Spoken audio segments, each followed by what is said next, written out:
Thank you, Beth. Good morning, everyone, and welcome to the Unitarian Universalist Fellowship of Door County. I am Marianne O'Dowd. I'm a member of this fellowship and your service leader today.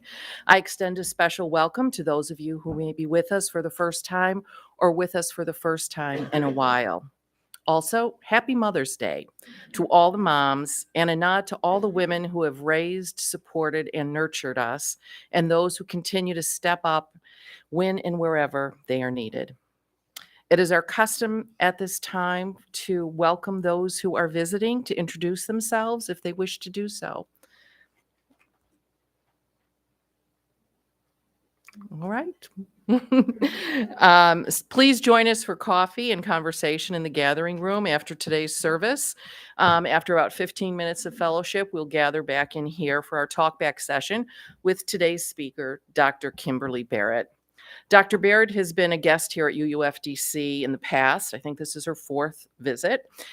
Speaking about connection and belonging among people with different identities, race as a social construct, and sharing messages on ways we can show greater compassion toward ourselves and others. She's an educator, consultant, and writer with deep experience promoting diversity, equity, and inclusion. Her work aims to foster productive dialogues across the differences that divide people within communities, workplaces, and beyond. Most recently, she was Vice President for Diversity and Inclusion and the Associate Dean of Faculty at Lawrence University in Appleton. She has also held leadership positions focusing on student affairs and community engagement at Wright State University, the University of Montevallo, UW-Eau Claire, and Lakehead University. She's a recipient of the Diversity First Award from the National Diversity Council, and last but not least, Kimberly is a mom, and recently has undertaken writing her memoir focusing on raising her son and deconstructing race. You'll hear from Dr. Kimberly Barrett shortly. At this time, please check that your cell phones are turned off. And please take note of the announcements in the back of your order of service. And also at this time, you may share any brief announcements related to the fellowship or its members. Please stand or raise your hand and the microphone will find you. Hi, I'm Cindy Steele, and this afternoon at Ephraim Moravian Church at 3 o'clock is a fundraising concert for the Door County Food Pantry Coalition. And providing the music for the concert will be Allison Fleck and Roy Meyer from Midsummer's Music, and they helped organize the concert, as well as Colin and me. So, and a wide variety of genre was presented. And yesterday the concert was about an hour, 20 minutes. So I hope you can come. Thank you. Oh, and you can bring food as well as money, but the concert is free. Oh, yes. Okay, I'm Carol Soper, and this is sort of connected to the announcement that Hank is going to make. There's a group called, there's a group that does the People Against Gun Violence and honors those who are both victims and survivors of a gun violence. And the National Day honoring this is actually a weekend of June 2nd through the 4th. And they honor this by asking people to wear orange. And I have made a donation to this group, and part of the donation they sent back to me a packet with 2 stickers and 3 buttons, all of which are orange. I've kept one, and I've brought the other 4. They're on the counter in the back where Sarah normally sits. So if you want to pick one up, go for it.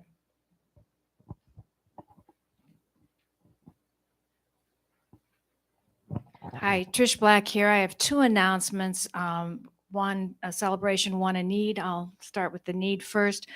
We're looking for a driver for Sally Mom Tuesday afternoon. She needs to be picked up at Door County Medical Center and brought home around 2:30. We have a driver to take her down. We need a driver to take her back. And I've reached out to my usual cohorts and have not been able to fulfill that. So if you can, let me know. Talk to me after the service.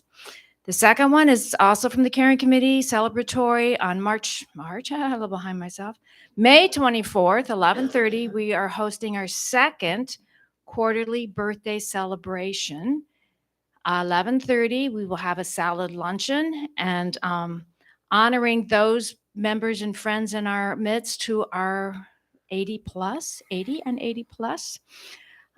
So we need to have numbers. So you can email us if you are able to attend. I'm going to briefly tell you who we're celebrating. Jack Travis, Cynthia Johnson, Juliana Newman, Helene DeUlio, Gail Anderson, Elizabeth Fickus, Libby Haggard, Bill Hogue, Dick Smythe, Meg Ziegelman, Chuck Lauder, and Mary Smythe. So a lovely group of celebrants. And it was our first one was quite successful, enjoyable, I think, by those being honored and those surrounding them to honor them and share stories. So if you can make it, we really need your RSVP, which is email UUFDC Caring Committee. Simple to remember, UUFDC Caring Committee @gmail.com.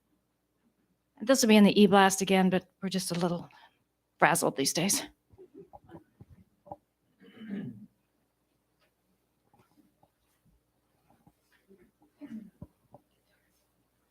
Good morning, everyone. Just a correction that in the service order, I gave the wrong information about the composer for the first piece. I have Barbara Garvey Jackson. She was the editor of this folio.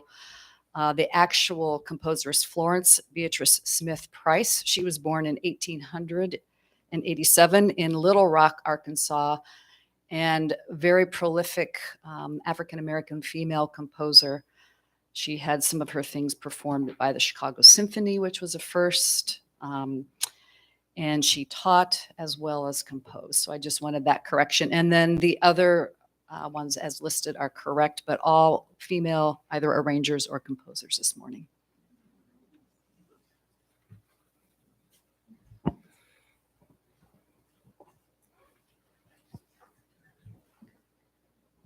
Meg Ziegelman.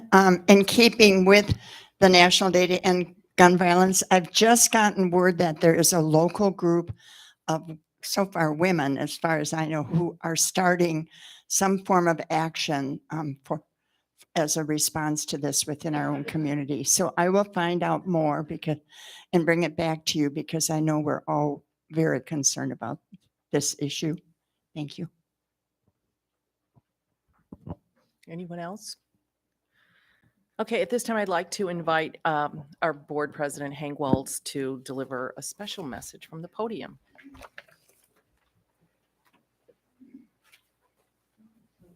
Thank you. Excuse me. Good morning.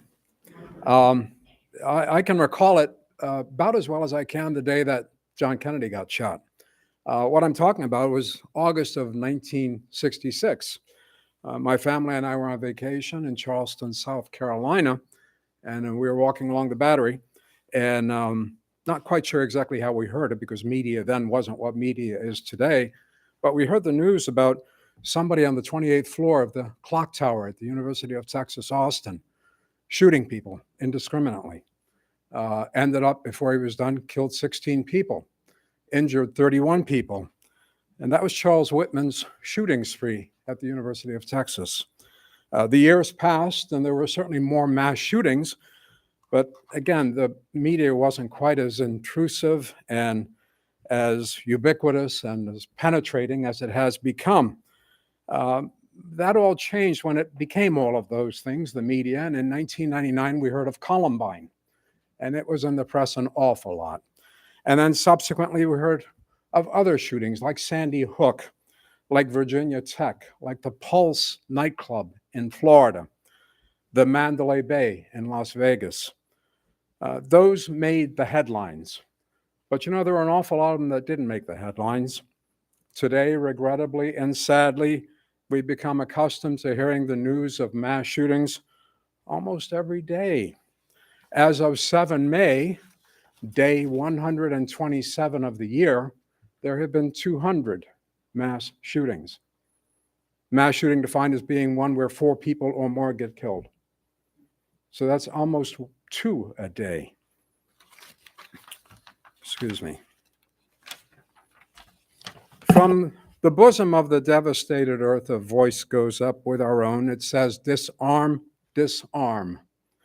So said the abolitionist and poet Julia Ward Howe on the original 1870 proclamation of Mother's Day. Today, under the aegis of the Fellowship of Reconciliation, over 700 faith leaders have petitioned President Biden to declare today, 14 May 2023, to be a national day of repentance, mourning, prayer, and reflection to address the culture of gun violence that is staining our collective soul. The victims deserve more than the repetitive, they have our thoughts and prayers. No, they deserve action. They deserve action. As the president of the UUFDC, I signed the petition, joining 28 other faith leaders in Wisconsin. And as I said earlier, over 700 others throughout the nation, including Jesse Jackson, including Cornel West, including Susan Frederick Gray, the president of the UUA. So, the letter to President Biden. The epidemic of gun violence has become so dire that nearly one of every 5 adults in the United States has lost a family member to a gun death. Mass shootings have escalated so much in recent years, 23% since COVID started, that as of April 12th, the letter was written April 12th before the May 7th day I cited earlier, there have been at least 147 mass shootings. It's a war taking place in our schools, in our houses of worship, in our supermarkets, in our movie theaters, in our homes, in our businesses, in our nightclubs, and more. And while some may throw up their arms and say that this is a battle too large to win, we, an interfaith coalition made up of Christians, Jews, Muslims, Hindus, Buddhists, and other faith traditions, remember the miracles of ancient times and remain optimistic that this scourge can be overcome. Do we really believe that as a nation, that the Second Amendment and the profits of those who manufacture AR-15s and Hellfire missiles and other instruments of death should take primacy over our rights to life, liberty, and the pursuit of happiness? Do we really think that? We thank you, President Biden, for last year having pushed through Congress the first major gun violence protection legislation in 30 years, for highlighting the issue during this year's State of the Union and the executive order of last month. But given the gravity and the urgency of this issue, we ask for more. We appeal to you to declare this Mother's Day, Sunday, May 14th, 2023, to be a national day of repentance, mourning, prayer, and reflection to address the culture of gun violence that is staining our collective soul. We ask for our lawmakers and faith institutions to reflect this Mother's Day on how we are allowing gun manufacturers, the gun lobby, and a culture of gun worship to hold our country hostage.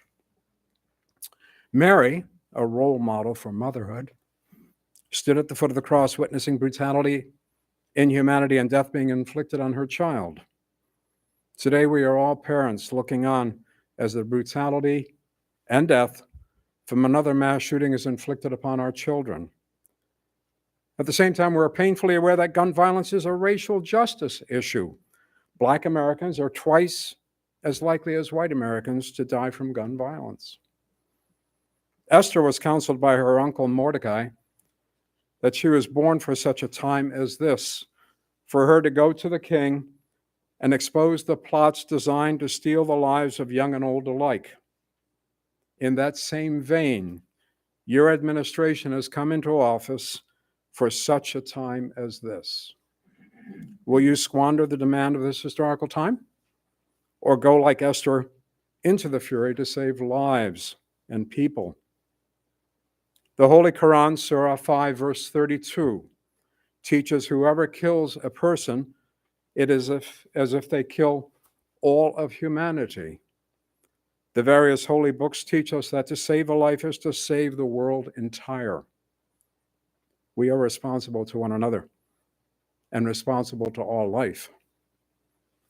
As faith leaders, we call upon you and on our communities to manifest our prayers and create a new covenant, a reclaiming of the name of God, committed to honoring and saving lives. We must pray together not only with his words, but with our feet, and take action like Esther did in such a time as this. In memory of the lives lost in Nashville, Evelyn Deekhouse, age 9, William Kinney, 9, Hallie Scruggs, 9, Mike Hill, 61, Catherine Kuntz, 60, Cynthia Peak, 61, the lives lost in the Kentucky bank shooting of April 10th, and the rest of the nearly 50,000 people that die every year in the United States because of gun violence, we ask you to declare Mother's Day 2023 a national day to end gun violence and heal our country. Sincerely.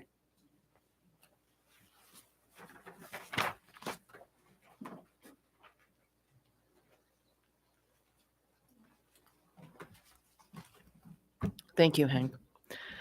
Let us now begin our service.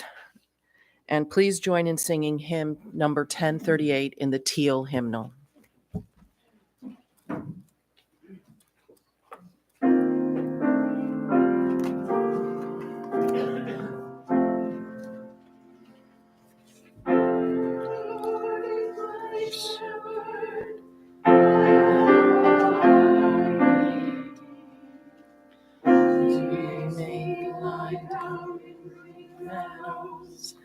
Beside the still waters she restores my soul, she rights my wrongs, she leads me in the path of good things, she fills my heart with song. Even though I walk there is nothing that can shake me. She has said she won't forsake me. I am in her hand. She sets the table before me in the presence of my foes. She anoints my head with oil, and my cup overflows. Truly, truly, goodness and kindness will follow me all the days of my life, and I will live in her house forever, forever and ever. Glory be to our Mother and Daughter,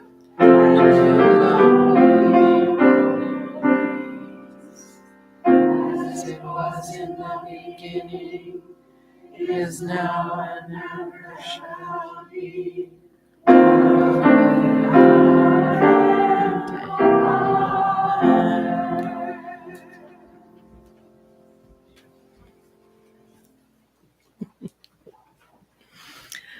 At this time, I will light our chalice and share the opening words, Ever in Our Midst, by Karen Johnston, minister at the Unitarian Society of East Brunswick, New Jersey. Ancestors who spoke with bravest fire, lend us your senses that we may know another world is on her way, breathed into life with the participation of her creation. Forebearers who led the way where there was at first no way, lend us your persistence, your termity, your assurance that the moral arc of the universe does indeed bend towards justice.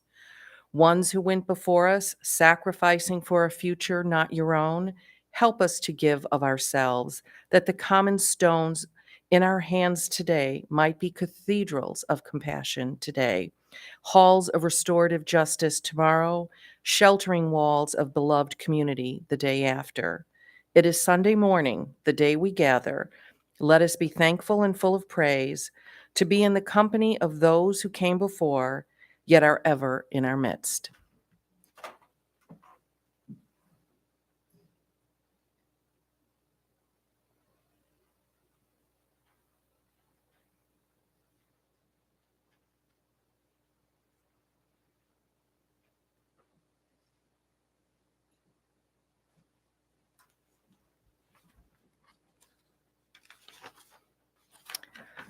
Please rise as you are able and join in reciting our unison affirmation, followed by singing the doxology.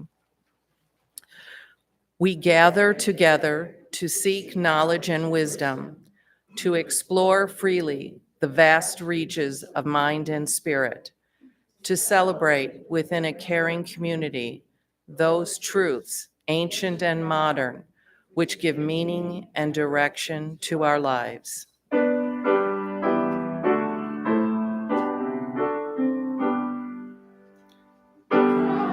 That dwell below the skies, let songs of hope and faith arise. Let peace, goodwill on earth be be sung in every land by every tongue.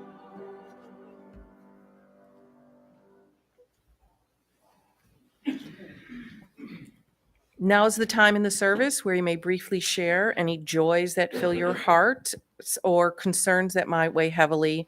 And keep in mind the service is live and shared on the internet. And please do not reference anything about anyone whose permission you do not have. Does anybody have any joys or concerns?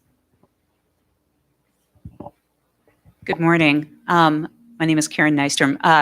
I'm sure the cherry trees won't mind me mentioning them, but I am just very thankful for the fullness of the cherry trees right now. They're just like no other time of year.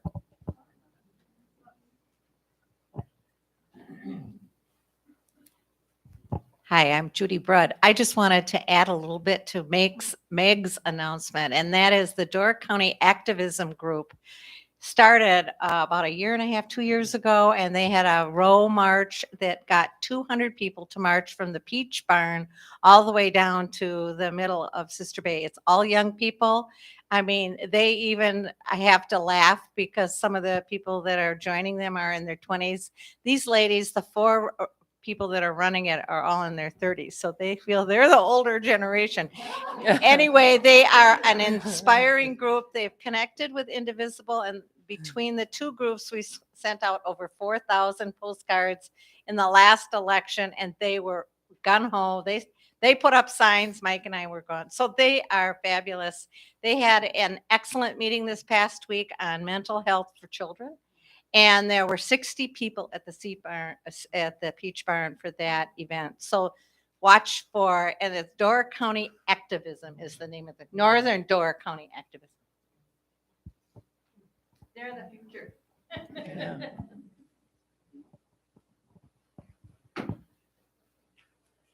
Well, happy Mother's Day. If you're a mother, fine. If you aren't a mother, maybe you were lucky and maybe you weren't. But I remember my mother on this day. She lived to be 95 and a half.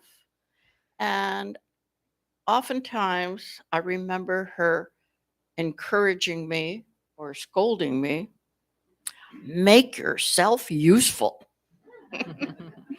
And rest in peace.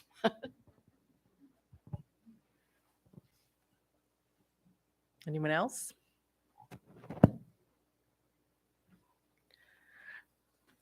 Now is the time in the service when we have our offering. Offerings can also be made online at uufdc.org.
The reading I shared today is from the song Up by indie rock band The Black and White Years. I know I got a funny look when I said indie rock band.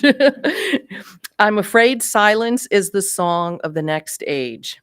What we don't know won't hurt us. What we don't know won't keep us up at night. What we don't know won't hurt us, but we don't know. What you don't know won't hurt you. What you don't know won't have you terrified. What you don't know won't hurt you, but you don't know.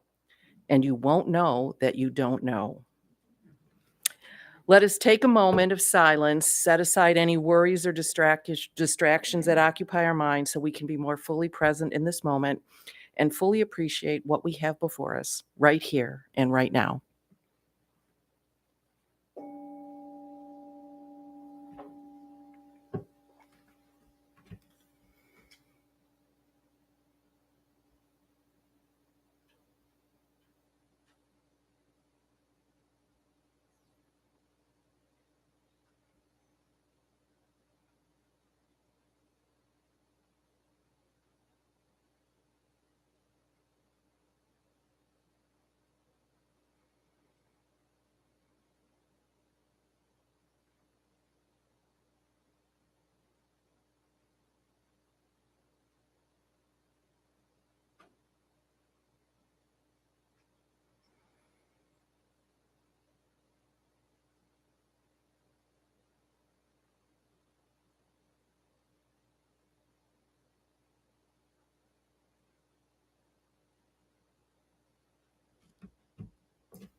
Well, good morning.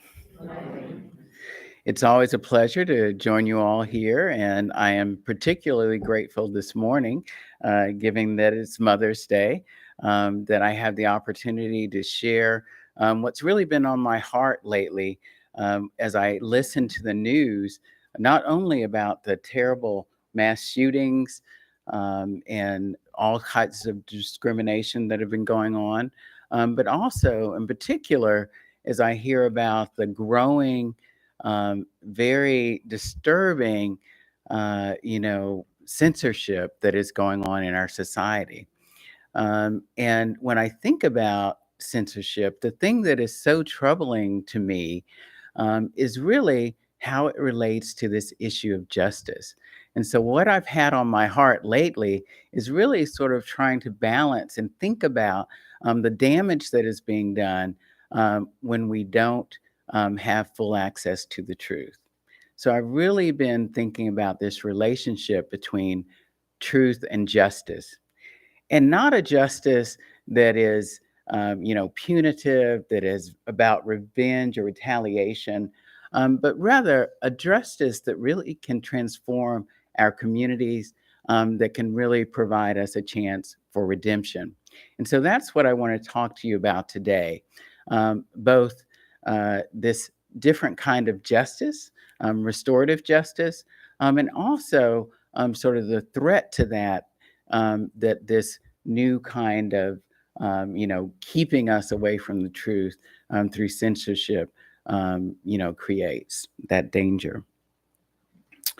So when we talk about a justice that repairs harm, that allows for the opportunity for both the victim to be made whole, and I like to talk about people who have been the targets of misconduct or injustice as targets rather than victims, so that the targets can be made whole, but also so that there's an opportunity for the person who has done the injustice to find redemption. And this kind of justice is commonly known of as restorative justice.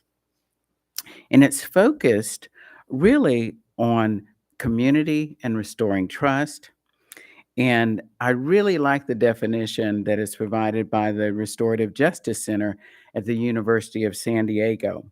It states, restorative justice is a philosophical approach that embraces the reparation of harm, healing of trauma, reconciliation of interpersonal conflict, reduction of social inequality, and reintegration of people who have been marginalized and outcast.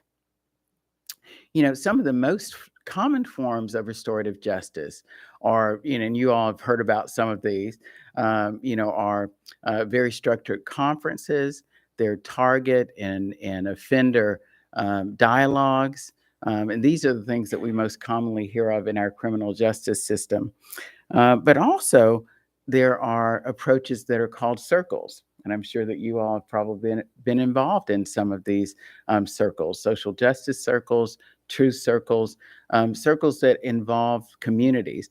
Universities are beginning to use these circles in response to bias offenses, for example.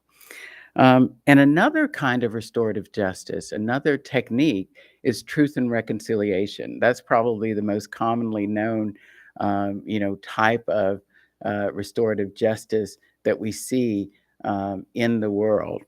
And you all have probably heard about these efforts related to, after World War II in Europe with Germany.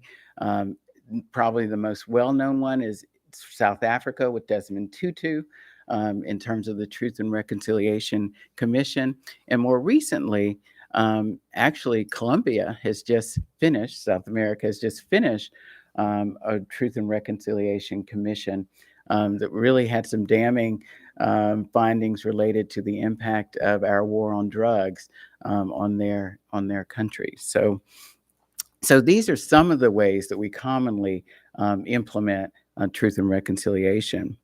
And although we haven't had a national truth and reconciliation initiative yet, we do have some pockets of municipalities, states trying to apply these, not only in individual court cases, which we've been doing for years, but more generally as it relates to the issue of race, for example.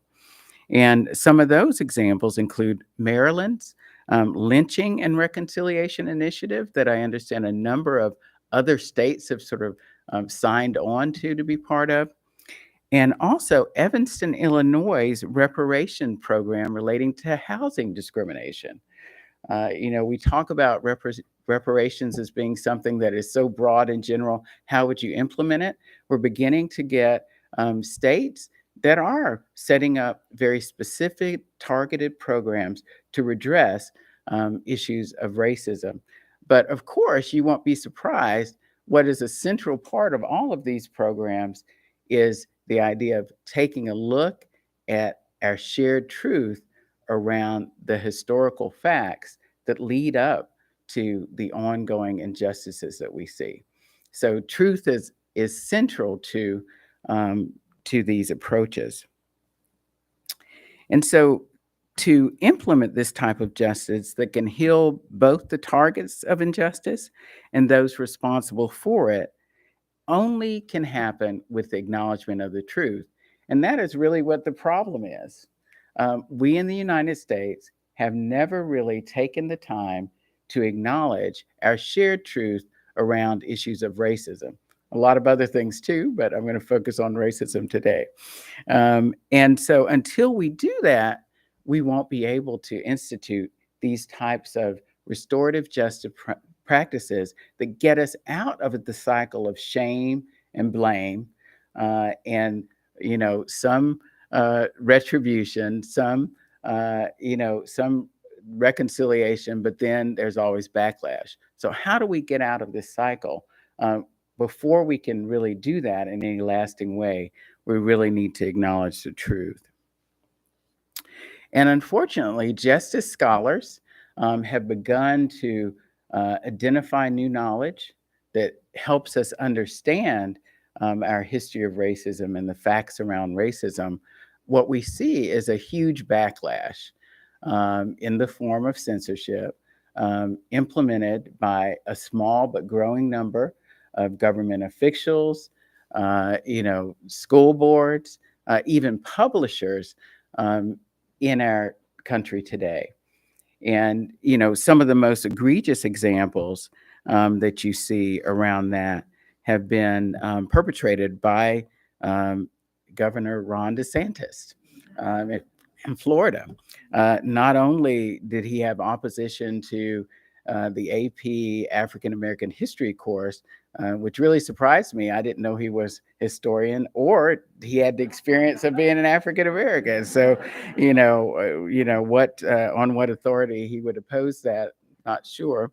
But then also other legislation that is much broader that not only regulates how we talk about race, but also sexual orientation, gender identity, a number of issues that really sort of compound and put the brakes on understanding the truth about society and being able to then implement this restorative justice approach.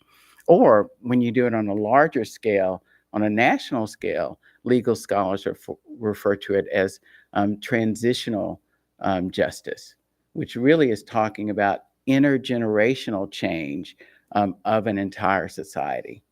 And so if we want to be able to institute restorative justice, both on an individual level, like we're doing some in some of our criminal justice cases, or on a larger scale that transforms our society over the generations, we have to first have truth.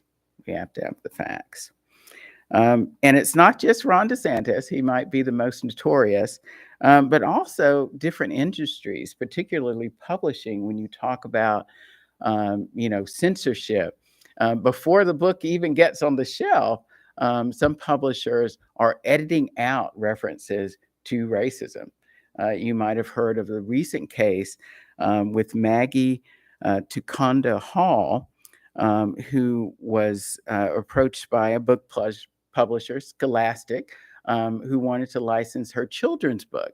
It was a love story, and it was based on the experience of her grandparents who had spent time in a Japanese internment camp, and that's where it took place. And so, of course, in her author's notes, she references the, history of American racism and how it was sort of intertwined, throughout all of our history.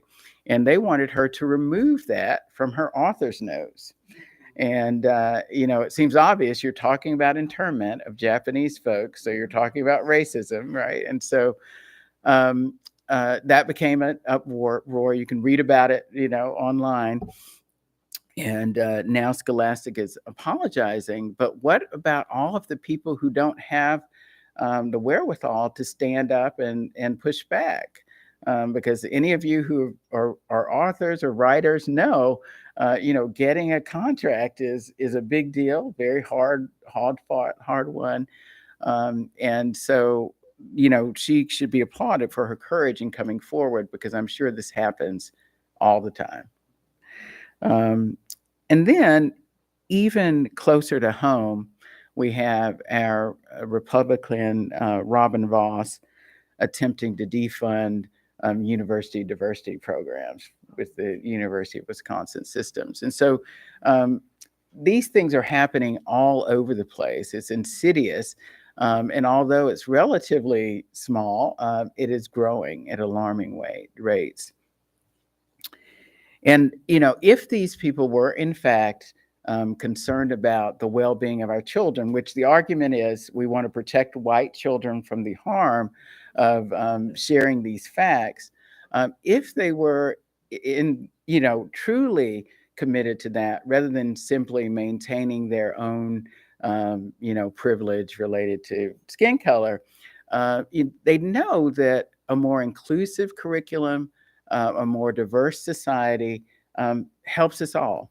I mean, the research has been out there. I'm sure you all have heard it for decades about the impact on learning and society and the economy, the benefits of diversity.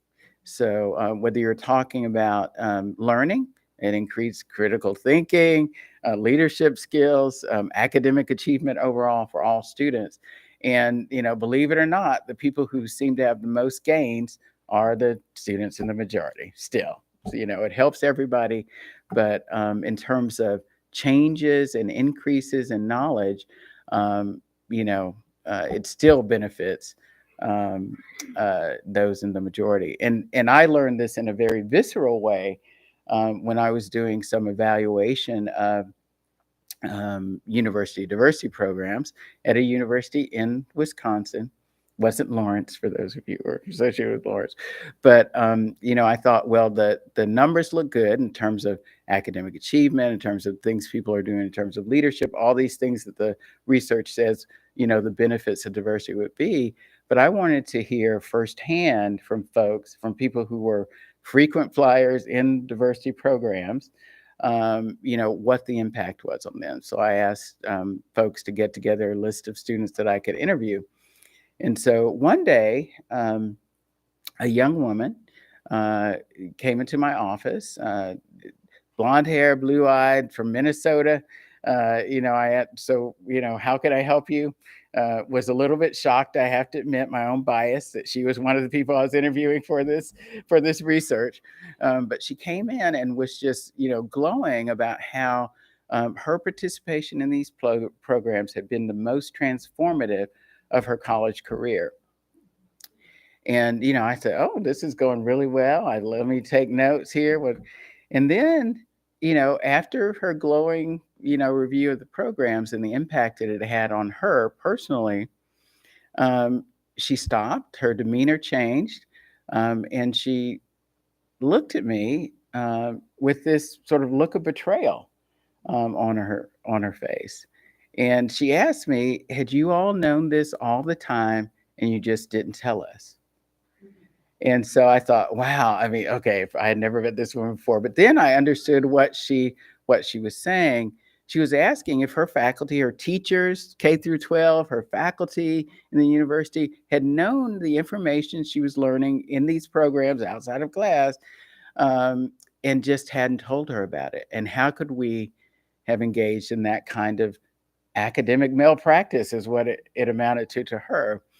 And when I think about it, back then I could certainly say, and this was a few years ago, back then I could really say that it was more an issue of, we really just didn't know. So it was a matter of sort of sincere ignorance. Nobody had taught us. We were just learning these things.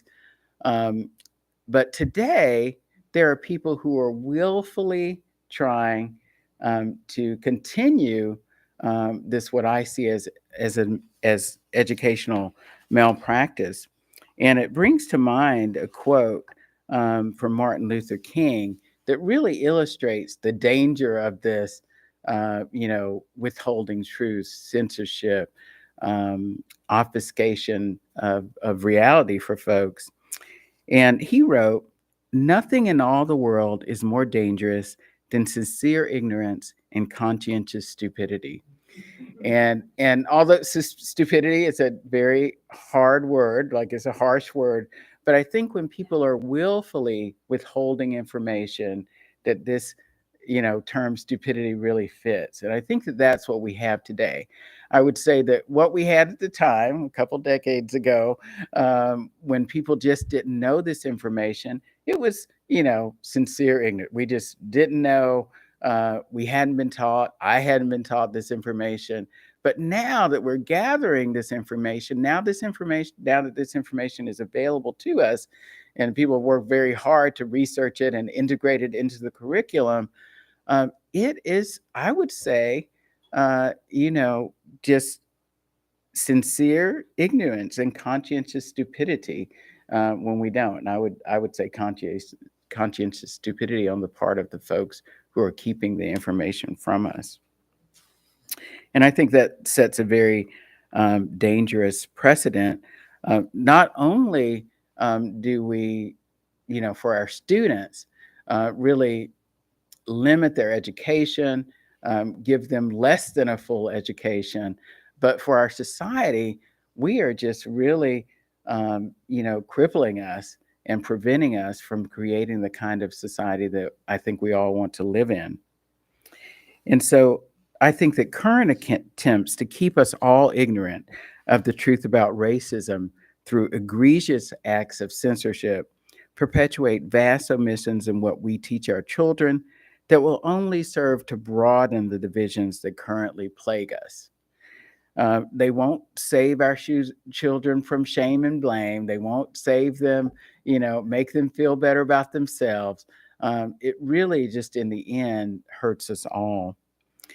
They create a distorted worldview, normalizing the myth of white supremacy and all types of chauvinism, contributing to the continued disenfranchisement of many.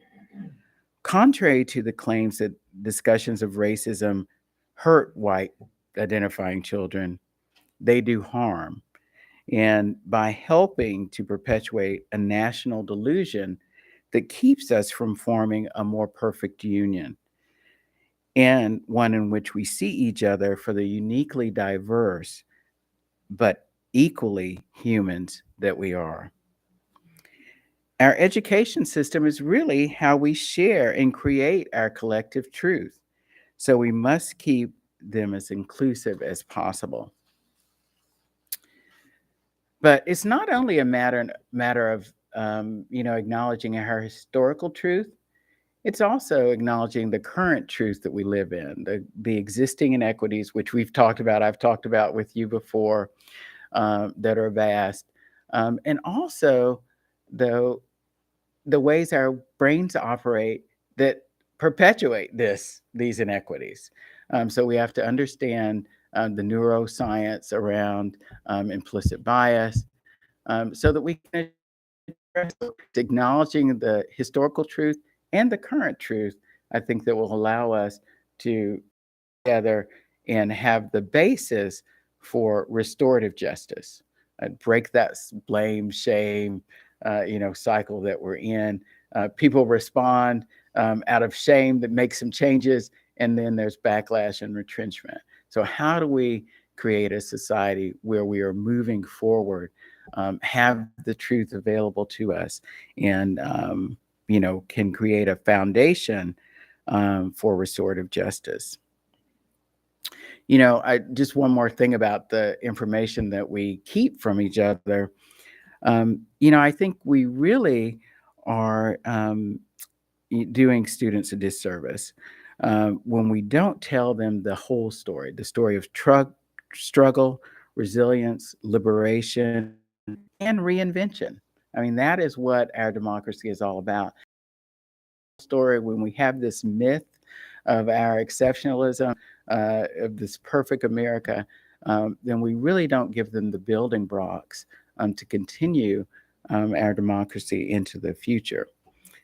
We also need to have the stories of the pain and the joy, so that we then create this lasting restorative justice.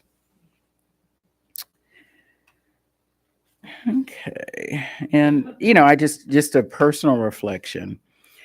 For me, I, like most people in this room, had an education. I was in the public schools and did not learn a lot about my history, even as an African American. And so learning about this information, although painful, was also empowering. And it motivated me to feel like I needed to take every opportunity within my realm of influence to make a difference. No matter how small that influence might feel like it is at the moment, just my responsibility to make changes and make a difference. And I think that it will do that for other people as well, if they know this information. I think when you don't know, you can't really be responsible. But when you do know, as we all are getting to know, I think that creates a sense of responsibility for all of us and shows us the way forward. So for me, it's really fueled my so what I like to call clear-eyed optimism, looking at the facts, but still being hopeful and seeing a way through those facts. So let's see. So, what recommendations do I have in terms of how can you be an advocate for restorative justice or transitional justice? how can you be a champion of truth? And these suggestions aren't going to sound new. I think every time I get before you, I probably give the same recommendations, but I do have 3 for you. The first is that, it always starts with us. It's easy to point the finger, but it always starts with us. So if you want to be a champion of truth, then you have to know the truth. So that starts with educating yourself about this information. And I'm sure you all do this all the time. You're highly educated. You enjoy, learning more. But a couple of recommendations about learning about racism in our multicultural history. I would say number 1, Ronald Takaki's A Different Mirror. This is a history, a multicultural history of the United States. Now I would say it's a classic because it's been around for a few years. I think it came out in the 90s, 80s or 90s. And then Richard Rothstein's The Color of Law. That's another one that I would recommend about racism. And then, of course, Nicole Hannah-Jones' 1619 Project, if you haven't already gone through that. Now, it's a deep and troubling read, but I would say it's worth it. It's a good reference as well if any of you are teaching or working with students. And then there's also an email newsletter about race. It's called Race Deconstructed, and it's by CNN. You get it in your box, I think, every week. It talks about some of the current issues happening around race. If you want to learn more about restorative justice, there's a center not too far from here, I guess in Minnesota, the Center for Restorative Justice and Peacemaking. They have a website, and also the Restorative Justice Exchange. So educate yourself. Then I would say always vote, vote, vote. The people that we're talking about, Ron DeSantis, many of them are elected officials, school board members, many of them are elected officials, so vote. And then share what you're learning with family and friends. I think one of the things that make truth-telling so difficult is that we don't get much practice around it, particularly as it relates to contested issues like racism, like transphobia, like all of these things that we don't talk about very much. We just need to make it something we talk about at the dinner table. It used to be that people would say in polite society, don't talk about religion, don't talk about politics. But I'm saying just the opposite. We need to make it so that we can have those discussions in a productive way. So we need to practice. So share what you learn with family and friends. Ultimately, I believe what James Baldwin wrote is correct. Not everything that is faced can be changed, but nothing can be changed until it's faced. And so I think truth is critical. And if we want a society that has the possibility of a system of justice that is restorative, that is healing, that promotes trust and community rather than conflict, then I think we all have to focus on the importance of truth. Well, I think that's all I have for you today. But I really thank you for the opportunity to talk with you about this today. And I look forward to, as always, the talk back after the service. So thank you.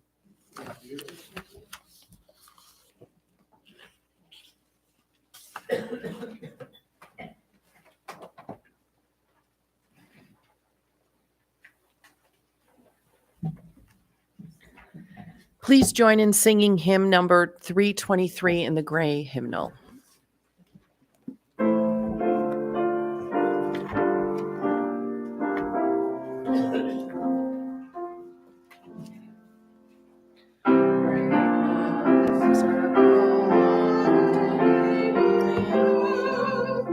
When people grow forgiven and forgiving.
Well, thank you, Dr. Barrett, and thank you, Beth, for the lovely music.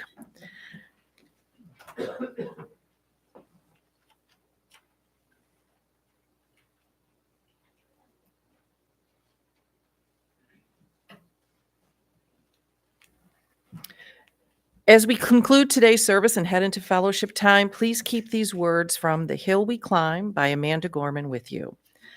The new dawn balloons as we free it, for there is always light if only we are brave enough to see it, if only we are brave enough to be it. Thank you.